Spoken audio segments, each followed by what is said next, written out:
Welcome. For those of you who have just joined, we are going to give it another couple minutes and enable everyone to join who is going to join, and then we'll get underway.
Well, thanks everyone for joining. Really glad you are here. My name is Wade Crowfoot, and I lead our natural resources agency for the state of California. And one of the best parts of my job is moderating these discussions, which we call the Secretary Speaker Series. If this is your first time, welcome. If you've joined us before, welcome back. This is an opportunity to meet leaders, big thinkers, folks that are doing big things across California, and of course, to celebrate the priorities that drive us across the Golden State. Today, we get to celebrate Latino Heritage Month. So I'll lean over and share this sign. Across our Natural Resources Agency and the Newsom administration, we love celebrating our diverse cultures that make us uniquely Californian and uniquely American. And so each year between mid-September and mid-October, we celebrate Latino Heritage Month.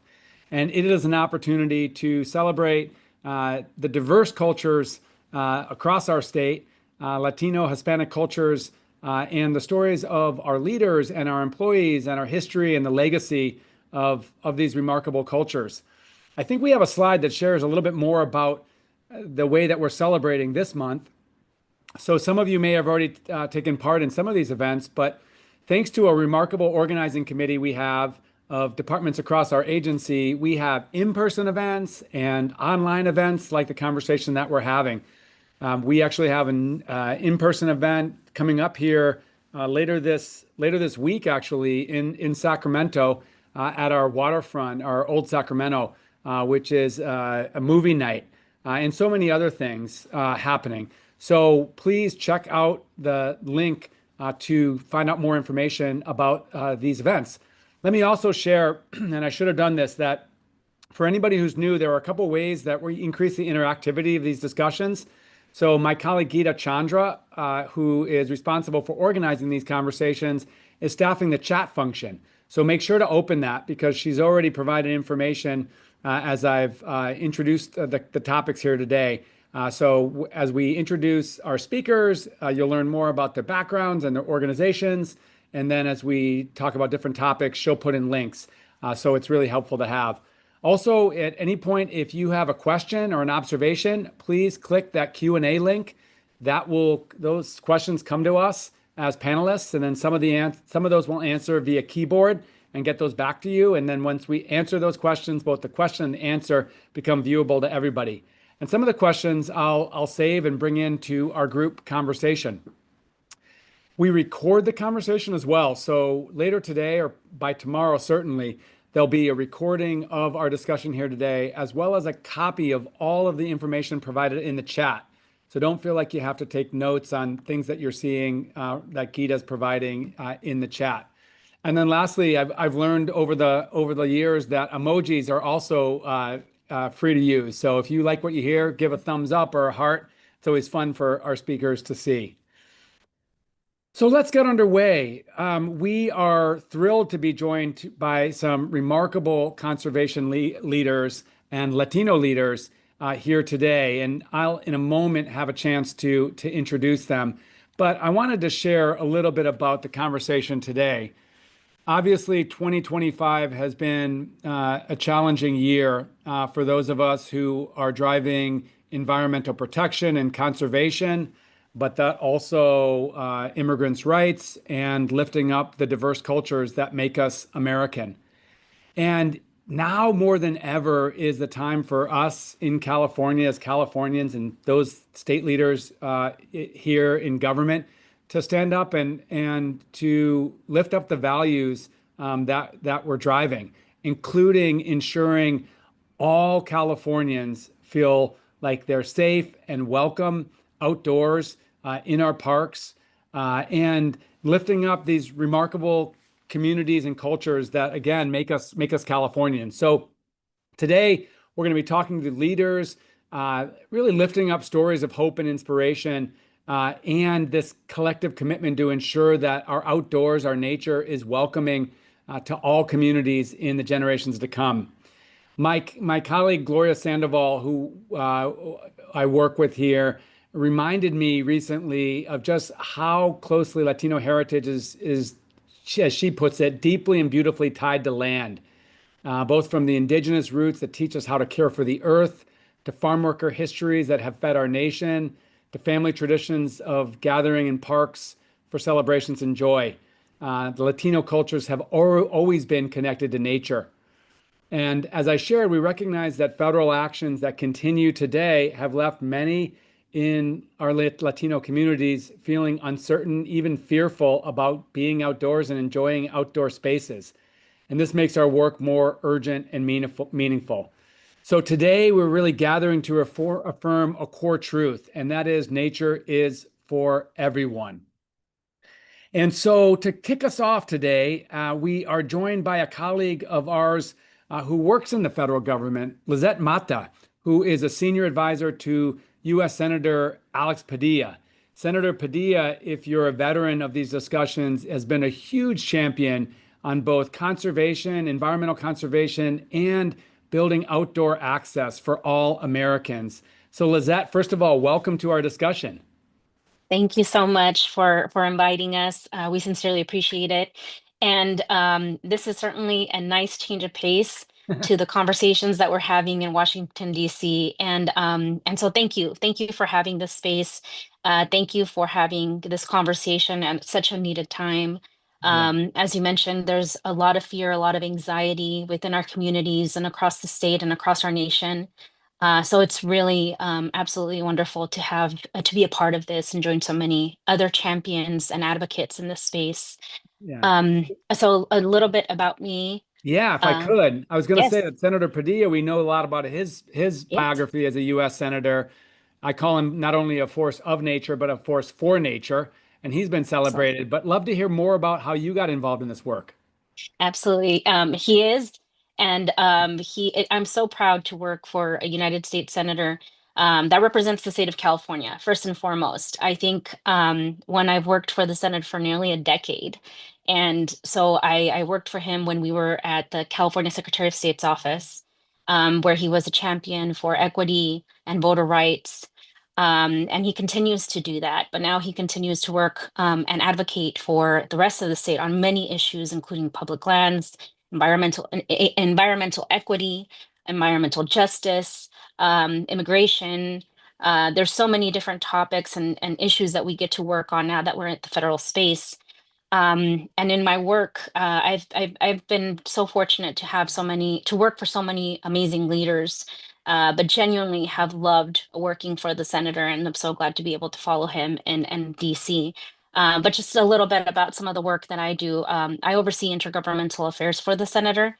I've worked in his office at the federal space for nearly 5 years. And in that time frame, this year in particular looks very different from the last 4 years. I can tell you that it was kind of a shock what we experienced beginning in January. I feel like I was just getting the hang of the last 3.5 years when we kind of hopped into this, and it's just been completely different in terms of some of the work that we get to do with our partners in the state, departments, agencies, federal entities that receive federal funding. That's the work that I lead in terms of pretty much touching and working with any organization that requests federal assistance, federal dollars. And the first few years, the conversations were very meaningful. We were able to talk about change and dream about projects that could change, whether it was mental health, public lands, making things easier for communities, cleaner air, better water, and how quickly those conversations to just have changed to protecting whatever we can, Mhm. and advocating for the people who and the organizations and communities that most need it. And really, that seems to be in every corner now these days. But my work, really, I think I really owe it to really my upbringing. I grew up, my parents were migrant farm workers. So I'm a first generation student here in California, went to UC Davis. I'm the eldest of four. I have three younger brothers, and my parents were people who worked, in agriculture. And really, we had no notion. They just came here with a dream, the dream that I think many immigrants want for themselves and for their families and their children. And that's, I grew up in a farm working community. I'm a product of migrant education, went through the program, what beginning at 6 years old, graduated from the program in my high school by in senior year. And so I know the importance of these programs and how critical they are to providing those lifelines to many students. I was, and why government for me? I think people always ask, why government in particular?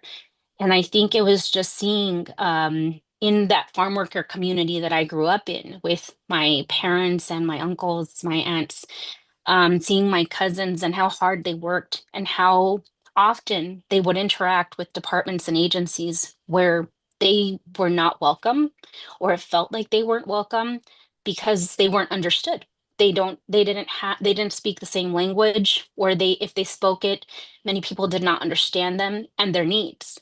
So Mhm. it was in these situations that I realized how critical it was for people to listen, to hear out. And it was very early on that I found myself being a translator, right? A translator for my own family, but also seeing that so many kids, so many, the eldest sibling having to work and having to advocate for their families, and for the resources that they needed. And so I think, it was really through that lens, just growing up and seeing how challenging that was and navigating these spaces, that I didn't know how I would work to impact these spaces, but I knew that I wanted to make a difference because it was so hard and challenging for my own family. And there were a number of different touch points, but one of them was when I was chosen to go to Washington, D.C. Through the migrant education program my junior year in high school. And that was the first time I had left my home. That was the first time I had flown anywhere without my parents. And it was completely life changing because I got to see, Congress in action, both the House and the Senate, and I got to learn about the issues in my community coming from California and seeing other students, from across California who were also selected, who also had similar concerns, aspirations, and hopes and dreams, and also challenges with their families. And we all got to walk through the halls of Congress and see that there weren't a lot of people that looked like us. And the people that did look like us were the people who were cleaning, the cooks, the people who were serving noble professions, but none of them I could find were actually talking to us in these spaces and these conference rooms. So these were kind of the images and some of the things that I took with me, and along with the conversations of change. And when I started talking to, my counselors about what I would do and how, where I would go to school, I thought it would be law. I thought it was to be an attorney. But I was fortunate to take an internship and realize that that wasn't really truly, my best fit. It was seeing some of these policies, and seeing how the policies could impact communities and families. And I learned that through an internship my freshman year at UC Davis. And I realized very early on that that was exactly what really, made me happy, where I truly felt like I could make a difference. And it's where I worked in the legislature for about 10 years.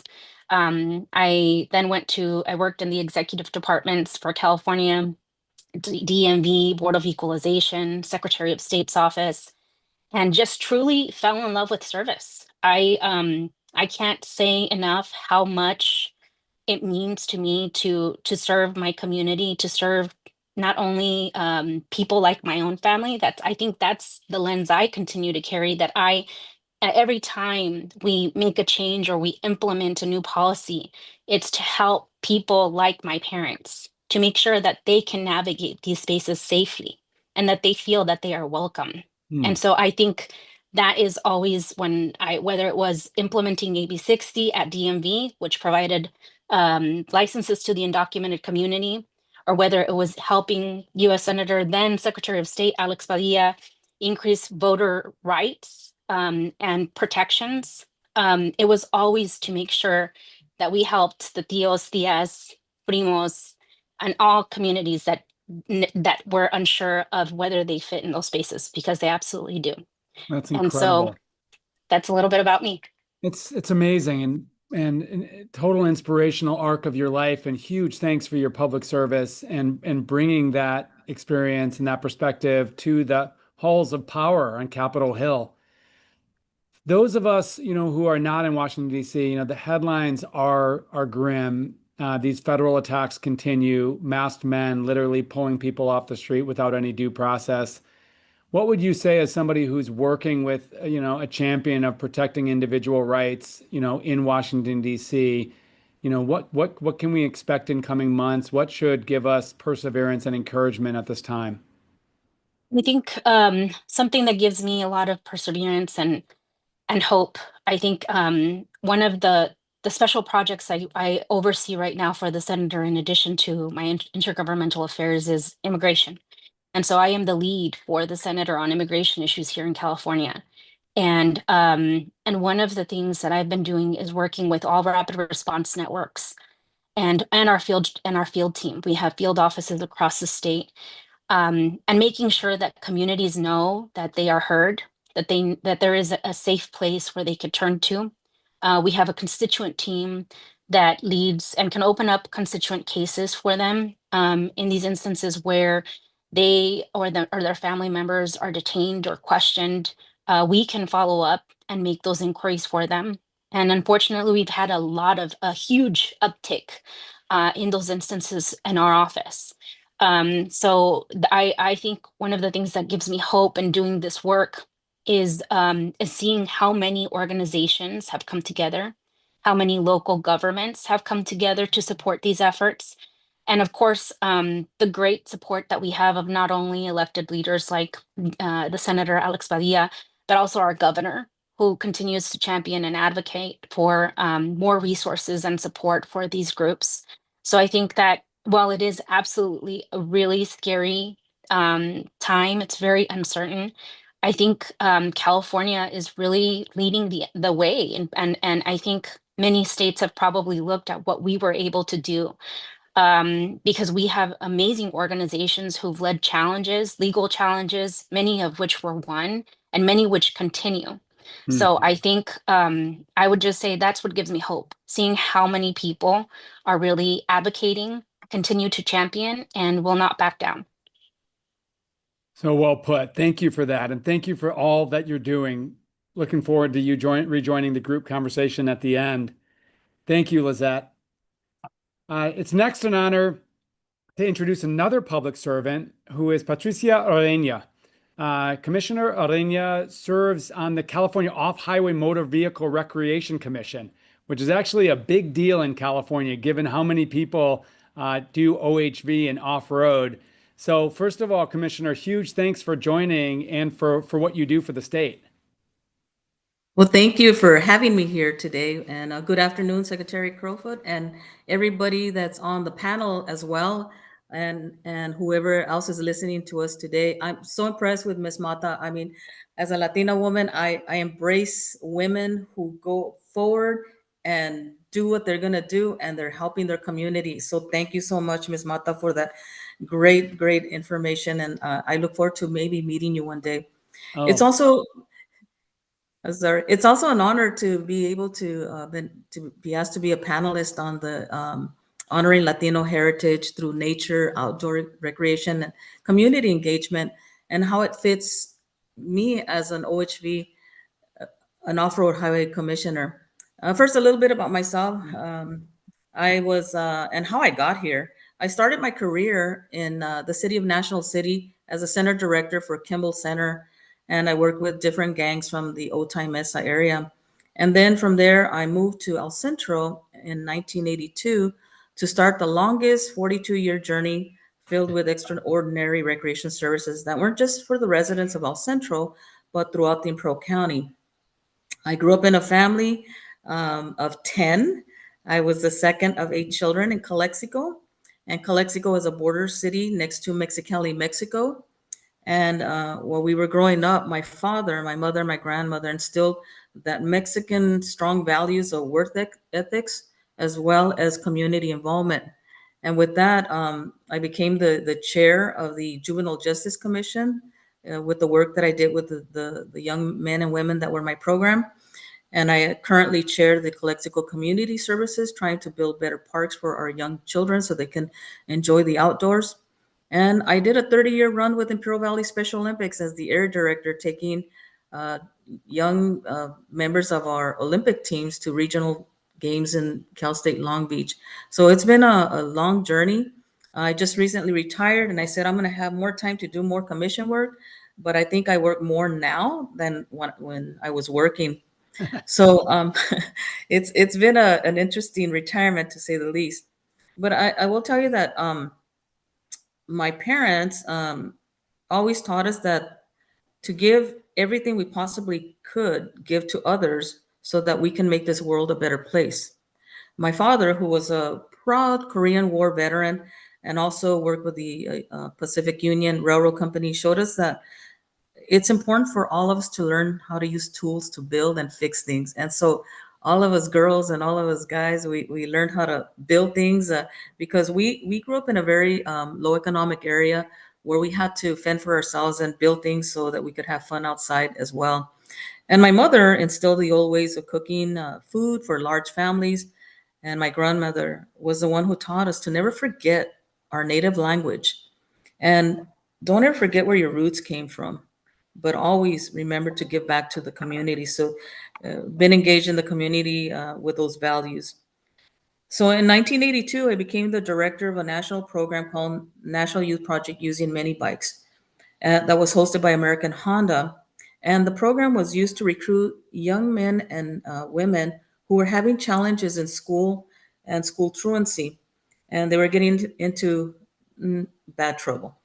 So, with the assistance of the Imperial County Probation Department and the school districts, we were able to use the mini bikes as a carrot to entice kids to get closer to nature by teaching them how to safely ride a mini bike and explore our very large desert areas. The southern tip of California has the largest riding areas in the state of California.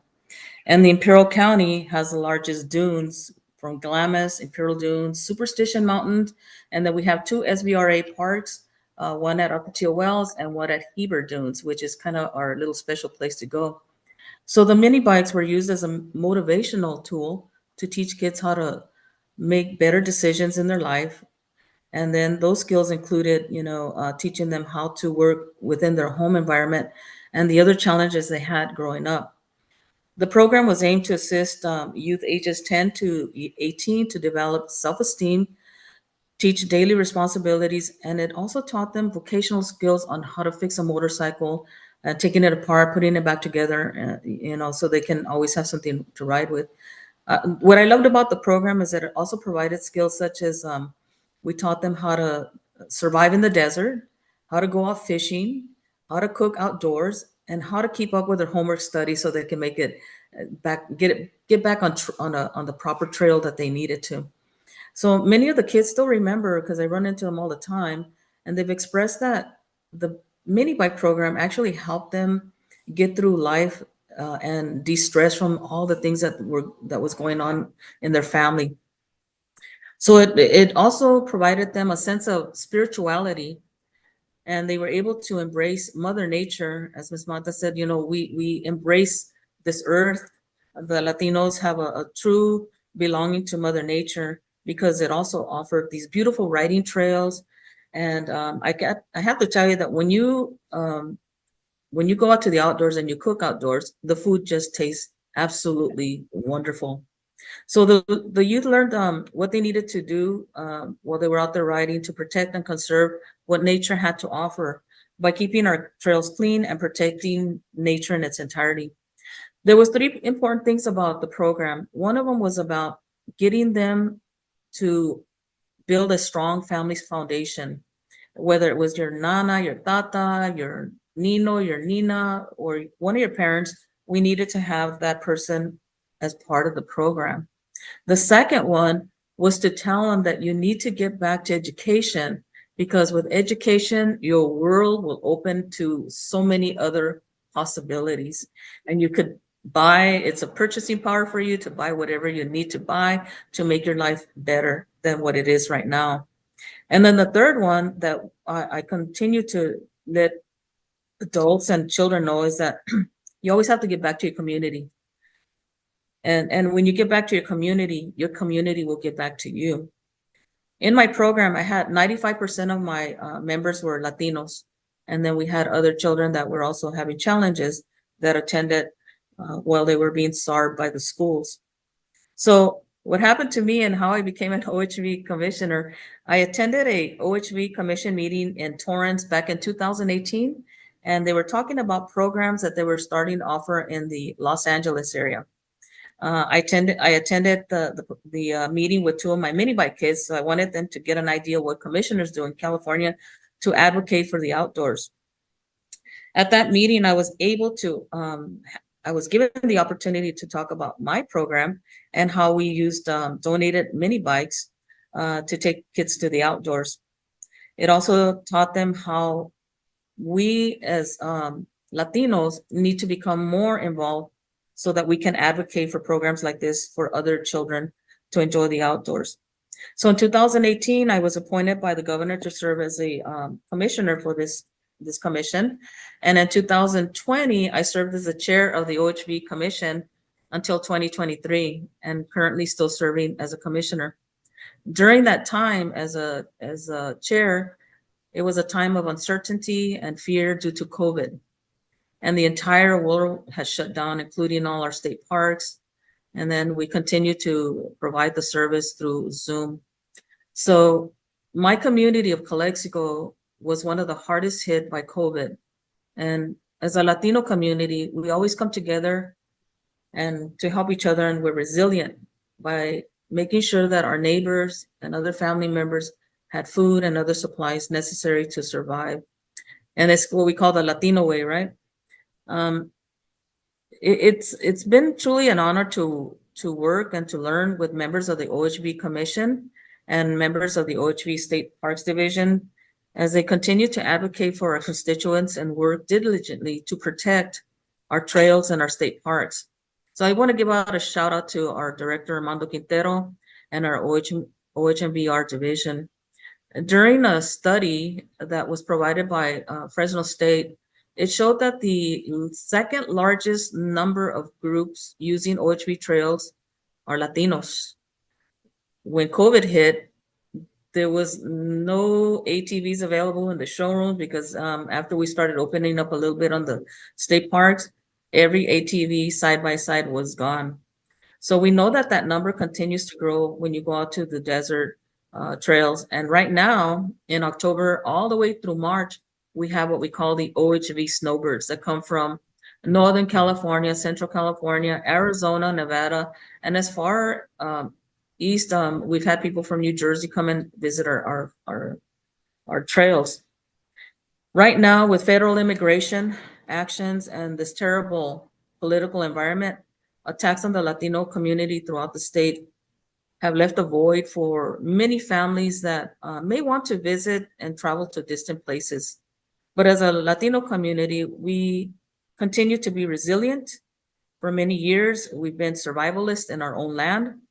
Our Latino heritage has been a connection with Mother Nature, and our strong traditions will not be dictated by this current administration. Mm. We'll continue to enjoy the outdoors because we have a strong faith and hope. We can't lose hope, because if we do, then we become extinct. Mm-hmm. We do know that the funding freezes that have happened in the federal government, and many people have lost their job to protect our current natural environment, is a loss for us. But we know that as people who provide conservation efforts, we need to continue to fight for those communities to save our planet Earth. The OHMBR Commission right now is working with the OHV Access Project, led by the Department of Parks and Recreation Strategic Planning, Recreation Services, so we can continue to identify new opportunities for additional OHV facilities through SB 155. Through this process, we will prioritize large urban areas such as the Bay Area and the Central Valley area for more OHV recreation. It's important that we continue to advocate for those communities that don't have the facilities like we have down here. These opportunities will also allow more youth to engage in the outdoors. So it's been my experience that the outdoors bring a new awareness to our youth who have never experienced the outdoors, even when we're only 5 to 6 miles away from the nearest park in Calexico. Heber Dunes is our jam. We try to keep it quiet, and I said not invite too many people over there because it's one of the secret is out. But the secret's out today, and we don't mind bringing more people into our community because as Latinos, we embrace all cultures. Yeah. We want to make sure that everyone is part of living in our desert and in our outdoors. Programs bring hope and self-worth to our kids who are in high need. We're in high need of more programs like this. It's a deterrent to keep kids from entering the juvenile justice system. It's a way California can still provide programs that are essential, like California Conservation Corps, CAL FIRE, and these are so vital to the state of California. I've got to say, I was going to say, I want to, I've got to move on in a moment, but I just wanted to thank you. I mean, such huge appreciation and respect for your career, well before serving on this state commission. But, all of that experience, then, giving voice to your leadership, making sure that, more places are getting these outdoor facilities, and then there are more programs that connect young people to these facilities. And a reminder that, we recreate in diverse ways across the state, and the folks who recreate in all of these ways reflect the true breadth of Californians. Commissioner, I want to bring you back on into the group conversation, but I'm going to move on to our next panelist. Thank you so much. Maricela Rosales is the California Associate Program Director of the Conservation Lands Foundation. Maricela, welcome. Thank you for what you do. I wanted to ask you, would love to hear more about, you and the foundation.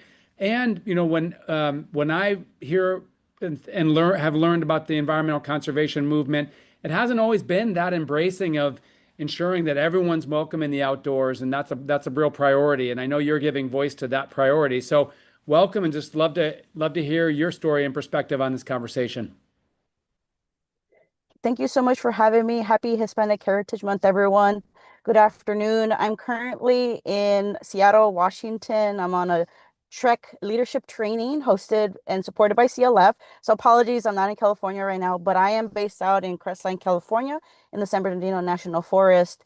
My name is Maricela Rosales, she, her, ella pronouns, born and raised in Los Angeles, California, specifically in Koreatown, where there's a huge community of Latinos that come from different parts of Latin America to reside there because of the food, the culture, and then just the connectedness that Los Angeles brings to many of these communities. And I grew up there, never left Southern California, have always been a person that's been connected to the roots of being Puerto Rican, Guatemalan, but also the Mexican heritage that I had the opportunity to experience through other lived experiences, and the food and the music were very much Latina focused work when doing things in conservation. So I've been with Latino Outdoors prior to Conservation Lands Foundation, and prior to that, I was actually a rock climber for about 12 years, and everything really started with how my family connected together,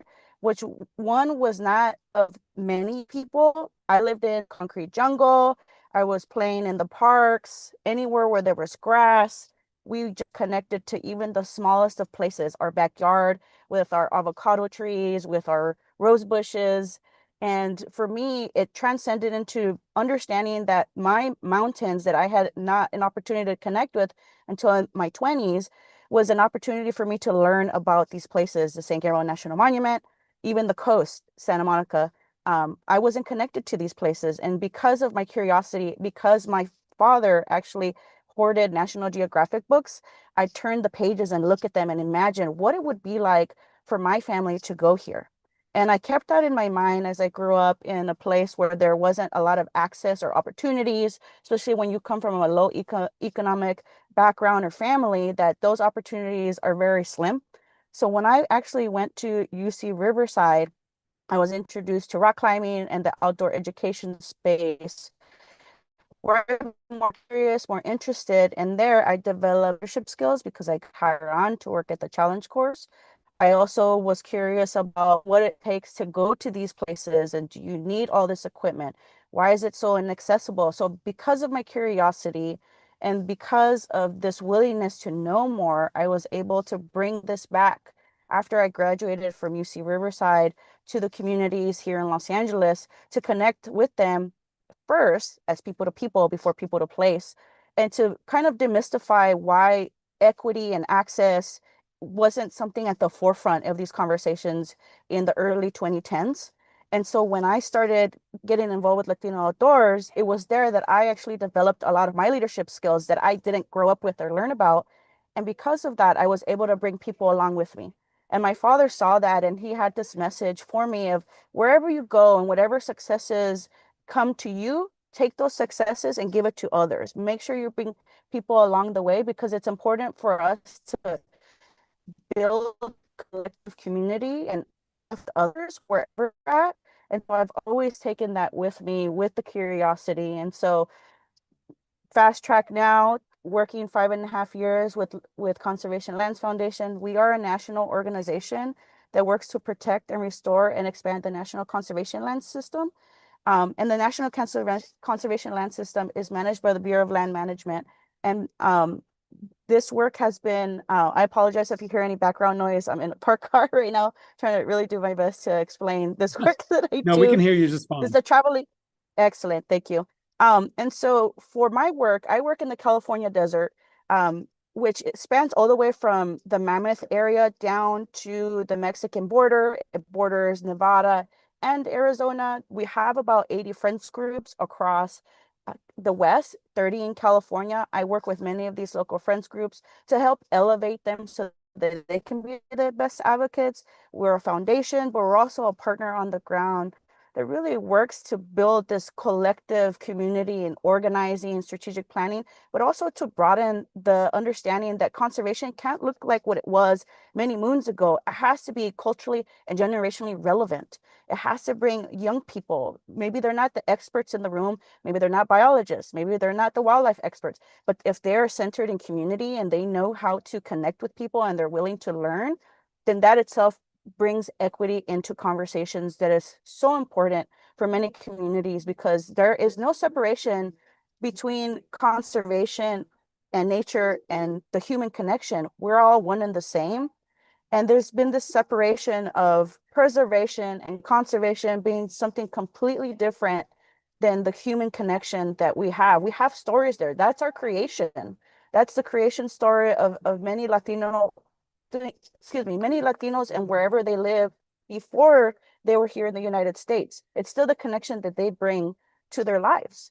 And so because of that, I've been able to do a lot of organizing, connecting people's stories, humanizing this experience, because at the end of the day, you cannot protect places if you're not protecting people. And if you're not bringing people along with this process of understanding and connecting, then we're not winning at all. We're losing that connection that we've had since time immemorial, but we're also disconnecting how we need advocates in these spaces. And so that's just a little bit of Conservation Lands Foundation and the work that I do. I'm also the Boating and Waterways Commissioner. And previously, like I said, I was a rock climber, and I spent about a decade volunteering. So my journey in this work has been very unconventional because I wanted to find a different way to get to this work, but centering people and communities. That's incredible. And what a story about, discovering the outdoors at UC Riverside, and then being a rock climber for all those many years, and now being a leader protecting those places where you recreate and you love. And I couldn't agree more on the connection between nature and people. There's really, there's no, I mean, that they're one and the same. A lot of our Native American colleagues will explain that to us, that people are nature, nature are people.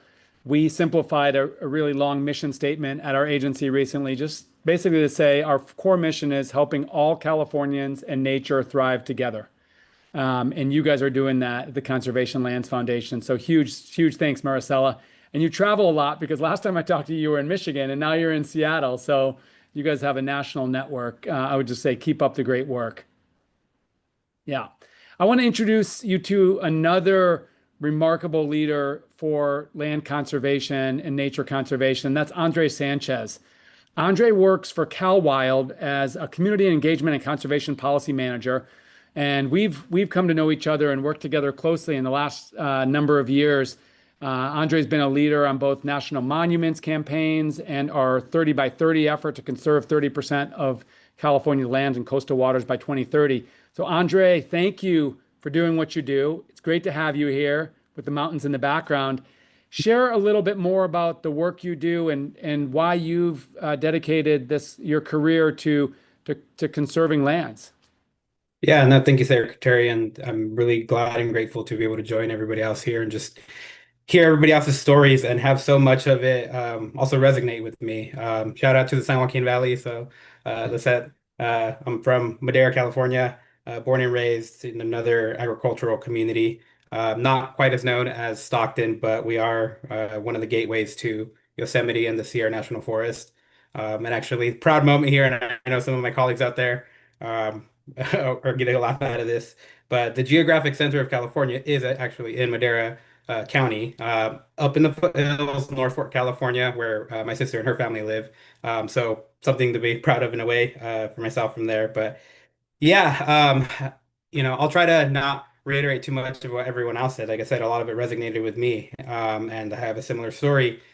First generation Latino, born and raised from immigrant migrant parents. My mom and her siblings and my grandmother came here, and they were part of the migrant labor workforce until they fortunately were able to work in a different capacity, and still do for those of us that are still around. So I have a lot of deep history, heritage, and things I'm proud of. And I transition from that, saying that I'm really glad and grateful that I was able to be shown and demonstrated and introduced to different experiences in my life, and had a eventually like full circle moments in different ways, from some of those exposures and some of the lessons that I was taught from like my grandma in particular, from my uncle, who has since passed, but a lot of things that were shared and taught to me eventually led me to where I'm at now. I did my undergrad also at UC Davis, studied wildlife fish and conservation biology. And for the longest time, I was just like, I just want to be outside. Like, I know I want to be like surrounded in nature, do something sciencey. And then several other things kind of got me to the place where I was like, all right, like Yosemite has always been a special place to me. I want it now to be my goal that I want to work there. And San Joaquin Valley, you get to see the Sierra Nevada. And I was one of the fortunate people that got to experience that national park. And then I was able to eventually get an internship there directly out of graduated from my undergrad. Worked on the amphibian and reptile fisheries crew. Shout out to the aquatics restoration crew out there. And yeah, eventually just had many other work experiences, including as part of the Watershed Stewards program, or previously it was called Project, which is actually a special project or a program of the California Conservation Corps. So obviously something familiar to you, Secretary Crowfoot, in terms of programs. But I bring them up in particular to kind of add a little bit of value or perspective. One of the phrases that I learned while I was in that program, my placement site was down in the Santa Monica Mountains. I had this phrase shared with me of "we all live downstream." And I particularly want to bring that up for perspective to kind of tie in what many other folks already just previously shared in terms of like connection to the landscape. That humans are part of, the environment, that we have an impact on the environment. It's all reciprocal, right? Things that we've heard from many of the different indigenous knowledge keepers and teachers, including, Robert and Walt Kimmer, with the famous book put out there, we're living that in that reciprocity. But also, I bring it up because as far as, actually to the point that Maricela just mentioned, when you start taking people away from these places, then you really take away the people who are caring, advocating, and connecting to these places. And I think that's one of the biggest reasons I really got into this field. Beyond just originally wanting to just be outside and wanting to continue to build, connect to my own relationship, um, realizing that it's not just about the wildlife, it's not just about the habitats, it's also about the people. If you don't have the people along the ride, then like all these other things are gonna slowly fade away. If you don't give them the opportunity to connect to these places, to really be able to genuinely care, to learn, to heal, in all these different ways, then you're gonna lose both the environmental aspect and the people eventually along as well. Um, yeah, I think to kind of tie it in a little bit with, I know some of the prompts that were shared with me, why do I try to help protect these landscapes? Well, I mean, I already just mentioned part of it, but also there's just reason that we should be protecting it, right? There's many different lenses as to, the way that we view things as humans, in terms of our relationships and our connections to things. Um, these are non-human relationships and connections, right? And so we have to also keep that in mind. We try to build and care for human relationships, so why shouldn't we be building and caring about these non-human relationships as well? And going back to my phrase of what I mentioned in terms of we all live downstream, we rely on these resources, we rely on these connections, these non-human relatives, including the water. There's many different tribes and communities that very much know water as a relative. I know something that you're familiar with, Secretary Crowfoot, is up north on the Klamath. Such a very big, vital win that was such an important and uh, lesson and inspiring situation for many of us, and it's still very much doing so. So I will leave us there. So I just appreciate everything again, and yeah, thank you, everyone. Well, huge thanks, Andre, for what you do, because you are so emblematic of, younger leaders across California now driving this conservation movement and getting conservation wins racked up that look different than the conservation wins in the past, that are much more centered on people, on expanding access, on connecting these campaigns to the love that people have for these places. So I couldn't be more inspired to work with Andre and Cal Wild. So listen, to use a baseball metaphor, batting cleanup today for our speakers, we have a true heavy hitter. Arturo Gonzalez is a colleague of mine within the Natural Resources Agency, a leader at the Rivers and Mountains Conservancy in LA, actually called the San Gabriel and Lower Los Angeles Rivers and Mountains Conservancy. Arturo, you've got an inspirational life story and you do inspirational work. Your background isn't the typical background in a conversation about nature. So want to just talk about you, the work you do, and particularly given your leadership on community engagement, your reflections as we celebrate Latino Heritage Month and conservation. Wow, thank you for that. I'm humbled, Secretary Crowfoot. Again, Arturo Gonzalez, identify as Nde Yaqui and Chicano. And my story is unconventional. So I grew up, born and raised, Boyle Heights, East Los Angeles. I'm a third generation gang member. My family is from Estrada Courts, which is the neighborhood of Barrio Nuevo. There's a famous mural there of Che Guevara where he's pointing and it says, "You are not a minority." I grew up in the next building over from there. And I grew up near the LA River.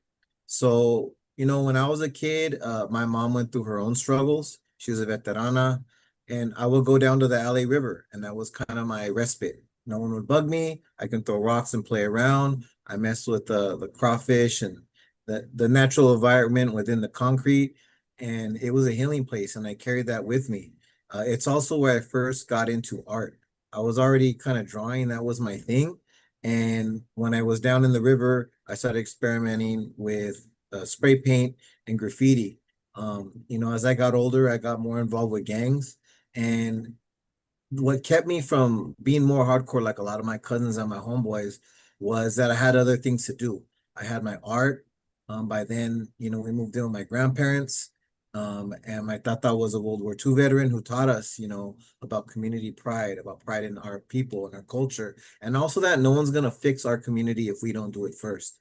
So, he would take us to go to parks up into the San Gabriel Mountains, and around the city, and I carried that with me, that service. Um, as I got older, I went through the juvenile justice system. I was in and out a lot. And the way that I pulled there was this cyclical theme of like, I'd get in trouble, I get locked up for a while, I get out, I would do good, and then I would go back to the neighborhood. And that continued for a lot of my life. But one thing that stayed consistent was that love of the outdoors. Our indigenous heritage was always bestowed upon us, and I felt very grateful for that. My grandma taught me a few of the words as well as Spanish. I loved hearing nana, tata, primos, the words that are ours because it's inclusive. I have a daughter who identifies as a female, and she went through her struggles, and I'm always there for her because I want to be inclusive. I think that is something that is under attack right now, under attack in our public spaces, under attack in our communities, and there's a lot of effort to make us not feel proud of who we are. But we're orgullosos. We're very proud of where we come from, and I was always raised that way. I choose this background in all my meetings because I'm a river rat. I grew up in the river. I love the river. Aside from working for the Rivers and Mountains Conservancy, I am co-founder and executive director of East Side of the River. We paint murals, we do indigenous ceremony, and we mentor youth. I have murals all over LA. Sometimes that enables me to work with the RMC in tandem, working with youth, doing gang intervention, and showing kids that I grew up in the streets, I went through it, and there's a way out. And a lot of that is through public advocacy, community activism, indigenous ceremony, and fighting for who we are and for our rights. My last run, to put it bluntly, was 2012 to 2014. I got out of UCLA master's program. I was going through some personal stuff, went back to the neighborhood with 3 children and a master's degree. And I was released from the California penal system in 2016. And I worked very hard to change my life. And I'm very grateful for our executive officer, Mark Stanley, because I was very blunt with him about where I came from. A lot of the RMC's work, which is the acronym for our organization, we transform empty, neglected spaces. We've been a key player in the Lower LA River Revitalization Master Plan, and also a lot of neglected areas. When I was a kid, that was like gold to me. An empty place I can throw rocks, I can break into things, I can paint graffiti, and as I got older, get into trouble. That was where I gravitated towards. And today, in a lot of my work, I work in those areas that I'm familiar with, and I'm very grateful and humbled by that. I get to walk through McLaren Hall, where me and my sister were taken as kids. I get to go to other areas in the lower LA River, abandoned sites like Duck Farm in the San Gabriel Valley, and places where I would go and get into trouble, get into desmadre, because that was always my default. Mark and the staff of the RMC took a chance with me, and I've been able to develop those strong community bonds. A program that we have, which is the next step with the Lower LA River Revitalization, blah, blah, blah, blah, it's a long name, is called the Para Todos campaign. And the name was spawned because I was painting a mural about Sleepy Lagoon and the Zoot Suit Rights in Maywood at a park we're redeveloping. And a lot of the senoras and community members would come ask me what I was doing. And they immediately asked if it's like what they're doing in the upper LA River, the greenwashing and the gentrification. And there was fear inside of them. And the way that I would calm them down was speaking our language, para todos, that's for all of us. And we incorporated that into our branding and the name of the campaign to show that this is a community-driven development. Everything that I do today is revolving around that. If I was running the cultural center we might be building in Sela, it would be like a tianguis, like a swap meet, because all the homies would be there selling their wares. But that's kind of what I take in everything I do. Community leaders, developing those assets, creating that next generation of leadership and giving people a chance. People that are ostracized and may not feel like their voice is heard is very important to me because I was one of those people. So I'm grateful for this opportunity. And I thank you for all of you. Well, I'm grateful to be your colleague, and I think we're really lucky to have your experience. And the fact is, conservation and just creating more safe outdoor spaces is more important than ever. And the fact is, a lot of our communities, whether it's in urbanized LA or rural areas in the Central Valley, don't have enough places, and there's a lot of difference. There's a lot of inequity across our state in terms of being able to get out and enjoy nature and all of that. So Arturo, thank you for what you do. And I'm again really grateful that you're a person, you're a leader driving that forward. I want to bring us back all on screen if we can. It's been a really inspirational hour. I always have high expectations of these discussions, and then my expectations it always exceeds my expectations. Huge thanks for the work that each of you all do and the leadership you provide. I think we have time for just one last question, and it's a question about hope, because again, these are rough times. So I want to ask you to leave all of those who've participated today with one thing that makes you hopeful as we celebrate Latino Heritage Month, and maybe we'll go in the order that we introduced you. So over to you, Lizette. Thank you so much. I think I may have the easiest because I get to go first. I really this conversation gives me hope. Being in this space, in this virtual room with all of you and your stories, and the way you represent your communities and your histories and your families, and how you advocate and build those spaces for so many people who are coming behind you. And I think this gives me hope. It's the reason why, I love public service, because there's so many good people who are in this fight. It may not be easy to find them, but when you do, it's these conversations that just uplift so many people and inspire and give hope. So thank you to all of you and the work that you're doing. And just really keep doing the work that you're doing and giving everyone in this room who's listening hope. Powerful. Thank you. Patricia. Well, Secretary Crowfoot, I never lose hope. And especially today, after listening to all these young members that are on this panel, I'm even more hopeful that more and more of our youth can do the same thing as all these young men that are here. I'm a true believer in faith. I pray every day that we continue to embrace our earth and that we continue to save it. I think somebody here said they're from the Yaqui. I'm Yaqui, so so we love to keep our traditions going. Remember, with color and our heritage, nothing can go wrong. Let's stay strong and resilient. Thank you, everybody, for being here today. I love this. Thank you. Huge thanks to you. Maricela.